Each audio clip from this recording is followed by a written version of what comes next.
Tube socks, $3 to $5. $3 to $5. Hi, I'm Spike Lee. When I'm not directing, I do this. It pays the rent, puts food on the table, butter on my whole wheat bread. Anyway, I had this new comedy coming out. It's a very funny film. She's Gotta Have It. Check this out.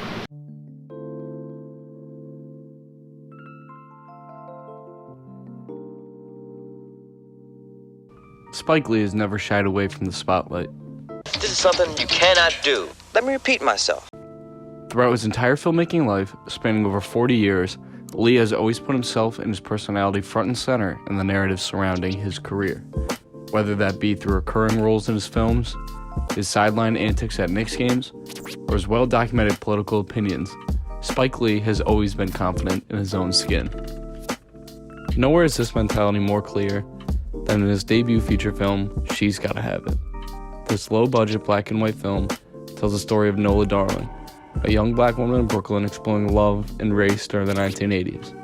Released in 1986, She's Gotta Have It propelled Spike Lee into the lexicon of cinema throughout the entire world almost immediately. He truly became the first famous black filmmaker in America.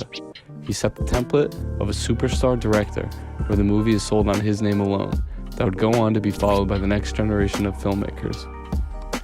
His depiction of feminism and sexuality on the big screen had never been done before, especially not with a black woman at the center of the film. The film garnered intense critical acclaim and just as intense controversy. This dynamic would go on to define the rest of Spike Lee's life. At every turn of his career, these same questions and claims have been thrown at his films and about his personal life.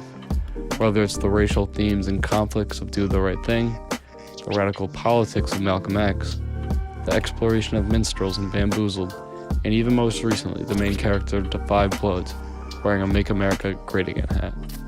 There will always be something that people will try to discredit and bring down Spike Lee's work, which has really only helped fuel his public persona.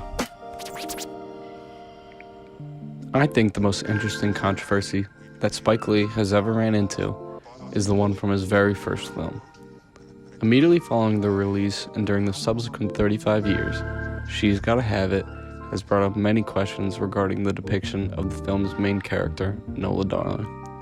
In the film, Nola Darling, a 22-year-old that must choose between 3 men in her life that she is engaged in a sexual relationship with: the suave, rich, and obnoxious Greer Childs, the young, fun-loving Mars Blackman, played by Spike Lee, and the steady, hard-working Jamie Overstreet. Lee portrays Nola Darling as a free woman who is comfortable with herself and especially with her sexuality, who is discovering that she does not need to tie herself or her happiness to any man during her young adult life. It's about control. My body, my mind. Who's gonna own it, them or me? I am not a one-man woman.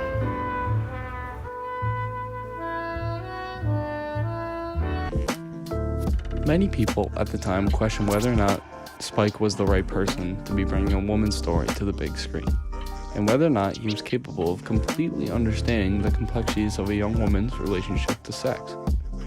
People also said that the film's framing of a woman's story through the lens of her decision of which man she would like to settle down with was counterproductive to Nola Darling's empowerment. While I can see that these arguments and the perspectives from which they made are valid and a very true reading of the film, and considering my own lack of knowledge on the topic, as I'm a young white man, I wouldn't put my arguments on the same level.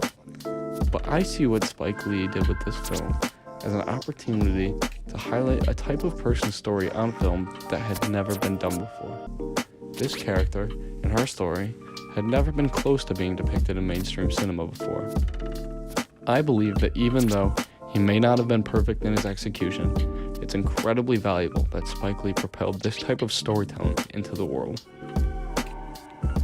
I believe that Essie Adugian sums it up best in her review of the film for The Guardian.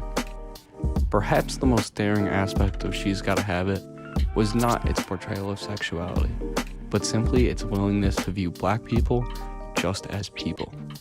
It never highlights their racial otherness, exploring instead the whole messy business of their experiences.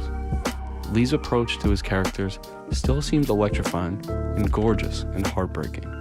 What Nola Darling wants can be hers and should be hers. Her desire and autonomy matter. And if Lee's film still feels true today, it's in her portrayal of her emotions. Nola Darling rejects simple lust for more complicated feelings of desire. So you're bugging out, right? You're gonna go, you're gonna go, you're gonna go, you're gonna go.